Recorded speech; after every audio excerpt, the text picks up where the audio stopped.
சிந்தனை தளம் நேயர்களுக்கு வணக்கம்.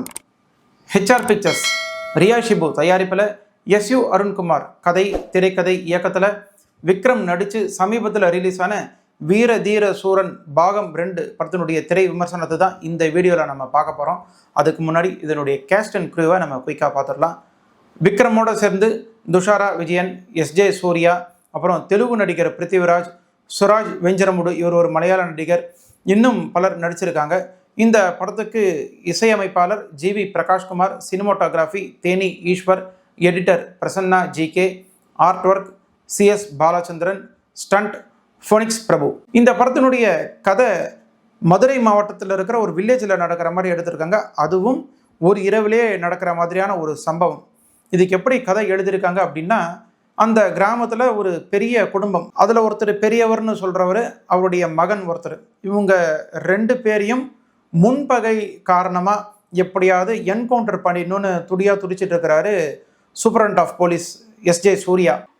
இந்த விஷயம் தெரிஞ்சுக்கிட்ட அந்த பெரியவரும் அவருடைய மகன், இவங்க 2 பேரும் எப்படியாவது அந்த ராத்திரிக்குள்ளேயே அந்த எஸ்பியை போட்டு தள்ளிடணும், கொலை பண்ணிடணும் அப்படின்னு சொல்லிட்டு பிளான் பண்ணுறாங்க. இவங்க நாடுறது யாருன்னு பார்த்தீங்கன்னா காளி அப்படிங்கிறவர். காளி தான் விக்ரம். ஒரு காலத்தில் அந்த பெரியவருக்காக வேலை செஞ்சுட்டு இருந்தவர். இப்போ ஒரு அமைதியான வாழ்க்கை, ஒரு பலசர கடை வச்சு அவர் மனைவி குழந்தை குடும்பத்தோட அமைதியான வாழ்க்கை வாழ்ந்துட்டு வராரு. அவர் உதவி கேட்குறப்ப இவர் முடியாதுன்னு சொல்கிறாரு. ஒரு கட்டத்துக்கு மேலே அவர் கெஞ்சறாரு ஒரு மாதிரி. அதுக்கப்புறம் இந்த ஒரு முறை தான் அப்படின்னு சொல்லிட்டு அவர் சம்மதிக்கிறாரு, வேண்டா வெறுப்பா. கோயில் திருவிழாவுக்கு விக்ரமுடைய மனைவியும் குழந்தைகளும் போய் கலந்துக்கிறாங்க. அப்போ ஒரு விஷயம் விக்ரமுக்கு தெரிய வருது. அந்த குடும்பத்தை பெரியவரோட ஆட்கள் ஃபாலோ பண்ணிட்டு இருக்காங்க.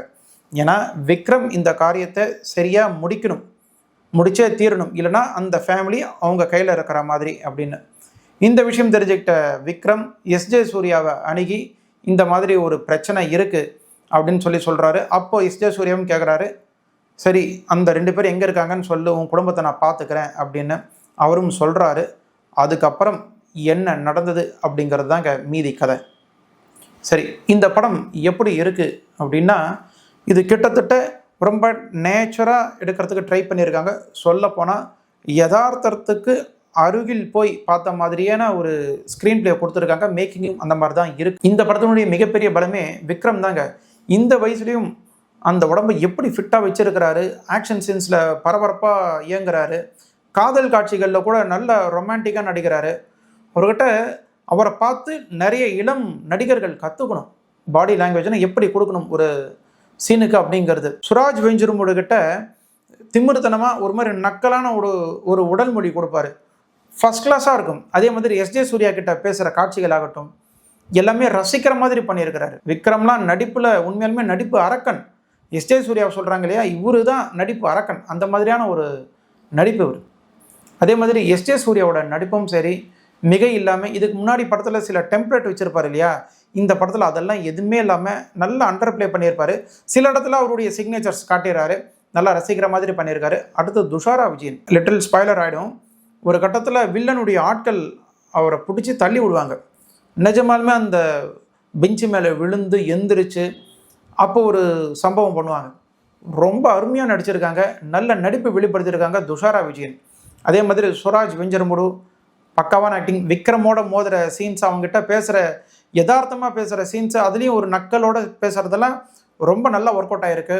அவருடைய அப்பாவை வந்த தெலுங்கு நடிகர் பிருத்திவிராஜ், அவரும் அருமையாக நடிச்சிருக்கிறாரு. ஸோ இந்த கேரக்டர் ஸ்கெட்ச் இந்த படத்தில் பக்காவாக பண்ணியிருக்காங்க. யாருக்கு எப்படி எழுதணுமோ அதை மிகை இல்லாமல் நல்லா பண்ணியிருக்காங்க. அப்புறம் கூடவே வர ஒரு கேரக்டர் வெங்கட் அப்படின்னு, அவருடைய கேரக்டர் ஸ்கெட்சும் நல்லா பண்ணியிருக்காங்க. அப்புறம் கிழங்குன்னு ஒரு விஷயத்தை வச்சு ஒரு சீன் நடக்கும். விக்ரமும் சரி, வெங்கட்டுங்கிற கேரக்டரும் சரி, ரொம்ப அற்புதமாக பண்ணியிருப்பாங்க. அந்த சீனெல்லாம் நம்மளை ஒரு பரபரப்புலேயே வச்சுருக்கும். அடுத்து என்னடா நடக்கும் இது அப்படிங்கிற மாதிரி எடுத்திருப்பாங்க. மேக்கிங்கில் ரொம்ப டாப் கிளாஸ் இந்த படத்தை பொறுத்த வரைக்கும். எஸ்யு அருண்குமார் நல்ல ஒரு திரைக்கதை மொழி தெரிந்தவர் அப்படிங்கிறத நிரூபிச்சிருக்காரு இந்த படத்தில். அடுத்து மிகப்பெரிய பலம் அப்படின்னா தேனி ஈஸ்வரோட ஒளிப்பதிவு தாங்க. அதுதான் இன்னொரு ஹீரோன்னு கூட சொல்லலாம். இது பார்த்திங்கன்னா ஒரு ராத்திரியிலேயே நடக்கக்கூடிய கதை, அதுவும் கிராமம் இல்லையா, சிட்டி கூட கிடையாது, கிராமத்தில் நடக்கக்கூடிய கதை. அந்த கிராமத்துக்கு உண்டான லைட்டிங் எப்படி இருக்கும், அந்த ஆம்பியன்ஸ் லைட்டிங் எப்படி வைக்கணும், இதெல்லாம் ரொம்ப பக்காவாக பண்ணியிருக்காரு. அவருடைய ஷார்ட்ஸ் எல்லாம் சில இடத்துல ரொம்ப லாங்காக இருக்குது. அந்த லாங்குக்கு எப்படி லைட்டிங் வைக்கணும் அப்படிங்கிறதெல்லாம் நல்ல பிரமாதப்படுத்தி இருக்கிறாரு. அடுத்து ஜிவி பிரகாஷ்குமார் அவருடைய இசை இந்த படத்துக்கு மிகப்பெரிய பலம்னு சொல்ல முடியாது, ஒரு சப்போர்ட்டாக தான் இருக்குது அப்படின்னு வேணால் சொல்லலாம். ஏன்னா பாடல்கள் எல்லாமே ஆல்ரெடி கேட்ட ரகம் தான், புதுசாக கேட்குற மாதிரி ஒரு ஃபீல் இல்லை ஃபஸ்ட்டு. அதே மாதிரி மியூசிக் பார்த்தீங்கன்னா சில இடங்களில் தவிர்த்து மற்ற இடத்துலலாம் ஒரு நார்மலான மியூசிக் தான். அந்த சில இடங்கள்லாம் உண்மையாலுமே நல்லா உழைச்சிருக்கிறாரு. அபவ் ஏவரேஜான மியூசிக்னு வச்சிங்களேன், ரொம்ப ஆக ஓகுங்கிறது கிடையாது.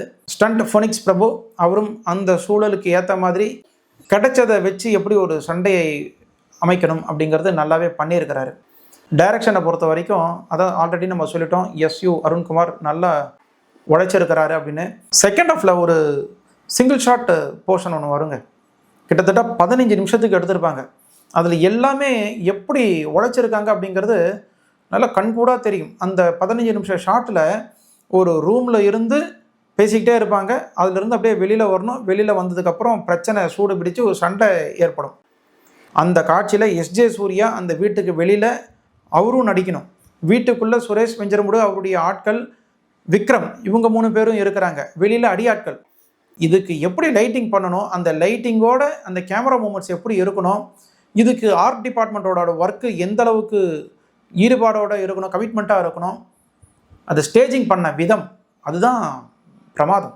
இது எல்லாத்தையுமே நல்லா பண்ணியிருப்பாங்க, சூப்பராக ஒர்க் அவுட் ஆகிருக்கும் அந்த சீனு, நல்ல அருமையான சீன். அதெல்லாம் மைனஸ் அப்படின்னு பார்த்தீங்கன்னா நடுவில் வர ஒரு ஃப்ளாஷ்பேக் காட்சி தாங்க. ஏன்னா இந்த படம் ஆரம்பத்திலிருந்து அப்படியே போயிட்டே இருக்கும், நீட்டாக போயிட்டுருக்கும். அதுவும் கதைக்கு ஆரம்பத்திலே வந்துடுவாங்க. ஃபஸ்ட்டு 20 மினிட்ஸ்க்கு அப்புறம் தான் விக்ரமோட இன்ட்ரொடக்ஷனே இருக்கும். ஸோ அந்த இடம்லாம் என்ன தான் நடக்குது அப்படிங்கிற மாதிரி ஒரு ஃபீல் இருந்துகிட்டே தான் இருக்கும். அப்புறம் விக்ரம் வந்ததுக்கப்புறம் நல்லா அப்படியே பூஸ்ட் ஆகி படம் போயிட்டே இருக்கும். அப்போது ஒரு இடத்துல நடுவில் ஃப்ளாஷ்பேக் வரும். ஸோ அந்த இடம் தான் நமக்கு ஒரு தோய்வாக ஃபீல் ஆணுச்சு. என்னென்னா அந்த ஃப்ளாஷ்பேக் அந்த இடத்துல தான் இன்சர்ட் பண்ணணுங்கிற அவசியமே கிடையாதுங்க. அதை நீங்கள் ஆரம்பத்திலே வச்சுட்டு கூட நீங்கள் கதையை எடுத்துகிட்டு போகலாம், அந்த மாதிரியான ஒரு ஃப்ளாஷ்பேக் தான். ஆனால் அந்த மிட் பாயிண்ட்டில் வச்சதுக்கப்புறம் என்ன ஆகுதுன்னா நல்லா போயிட்டு இருந்த கதைக்கு அப்படியே கொஞ்சம் தோய்வு ஏற்பட்ட மாதிரி ஒரு ஃபீல் ஆகிடுச்சு. அதுக்கப்புறம் செகண்ட் ஹாஃபில் அதை ஸ்பீடப் பண்ணிடுறாங்க. அப்புறம் மைனஸ் இன்னொன்று அப்படின்னா சண்டை காட்சியெல்லாம் நல்லா பண்ணியிருந்தா கூட கிளைமேக்ஸில் வர்ற சண்டை காட்சி ரொம்ப லென்த்தியாக இருக்குது, இது எப்படா முடிப்பாங்க அப்படிங்கிற மாதிரியான ஒரு ஃபீல் வந்துடுது. அதுவும் அந்த கிழங்குங்கிற விஷயத்தெல்லாம் வச்சு ஒரு விஷயம் பண்ணியிருப்பாங்க. ஆனால் கிராமத்தில் அந்த அளவுக்கு அந்த கிழங்கை வச்சு பண்ணுறாங்க அப்படின்னா அந்த ஏரியா அப்படி இருக்கவே இருக்காது. இவங்க கதையில் காட்டின டீட்டெயில், நடிப்பில் கொடுத்த டீட்டெயில்ஸ்லாம் ரொம்ப நல்லா இருக்குது, நல்லா ஒர்க் அவுட் ஆகிருக்கு. ஒரு கட்டத்தில் விக்ரம் பேசிகிட்டு இருப்பார் அவருடைய பலசரக்கு கடையில். அந்த குட்டி பையன் அவனுடைய மகன் அப்படியே ஓடி வலிக்குள்ள பார்ப்பான். பேசிகிட்டு இருக்கிற விக்ரம் ஒரு செகண்ட் அந்த பையனை பிடிச்சி ஹேண்டில் பண்ணிவிட்டு விட்டுட்டு யார் அந்த இடத்துல சாக்கு போட்டதுன்னு சொல்லுவார். பாருங்கள் எந்த அளவுக்கு அந்த குடும்பத்து மேலே அக்கறையாக இருக்கிறாரு முன்னாள் ரவுடி அப்படிங்கிறது அந்த ஒரு சின்ன ஷாட்டே போதும். அப்புறம் இந்த படத்தில் ஒரு சீனுங்க, ட்ரெய்லர்லேயே பார்த்துருப்பீங்க, தன் ஆடையெல்லாம் கலைந்து வெறும் ட்ரௌசரோட ஸ்டேஷனுக்குள்ளே வருவார், ஒரு பையை வச்சுக்கிட்டு வெறும் ட்ரௌசரோடு வருவார். அந்த சீன் நல்லா எடுத்திருப்பாங்க, நல்ல ஒரு ஹைப்பான சீன் தான் அது, நல்ல ஒரு மூமெண்ட் கொடுத்துருக்கும் ஆடியன்ஸுக்கு. ஸோ அந்த சீன்லாம் நீங்கள் தியேட்டரில் போய் ரசிக்கலாம். இந்த படம் நீங்கள் தாராளமாக தியேட்டரில் போய் பார்க்கலாம், அந்த மாதிரியான ஒரு படம் தான். அடல்ட் கண்டென்ட் எதுவுமே கிடையாது. ஆனால் ஒரு சில சண்டை காட்சியில் மட்டும் ரத்தம் தெரிக்கக்கூடிய ஃபைட்டிங் சீன்ஸை வச்சுருப்பாங்க. ஸோ அதை நீங்கள் தான் முடிவு பண்ணணும். ஓவராலாக சொல்லணும் அப்படின்னா இந்த உலக படம்லாம் ரசிக்கிற சினிமா ரசிகர்கள் இருக்காங்க இல்லையா, அவங்களுக்கு நிச்சயமாக இந்த படம் பிடிக்கும், அவங்களாம் இதை கொண்டாடுவாங்க. வெகுஜன ரசிகர்களுக்கு இது ஒரு அபவ் எவரேஜ் மூவி தான். இந்த வீடியோ உங்களுக்கு பிடிச்சிருக்கும்னு நான் நினைக்கிறேன். பிடிச்சிருந்தா லைக் பண்ணுங்கள், ஷேர் பண்ணுங்கள், கமெண்ட் பண்ணுங்கள். நம்ம சிந்தனை தரம் சேனலை சப்ஸ்கிரைப் பண்ணாதவங்க சப்ஸ்கிரைப் பண்ணுங்கள். மீண்டும் ஒரு நல்ல காணொலியில் நான் உங்களை சந்திக்கிறேன். அதுவரை உங்களிடமிருந்து விடைபெறுவது நன்றியுடன் ஹரிராவ்.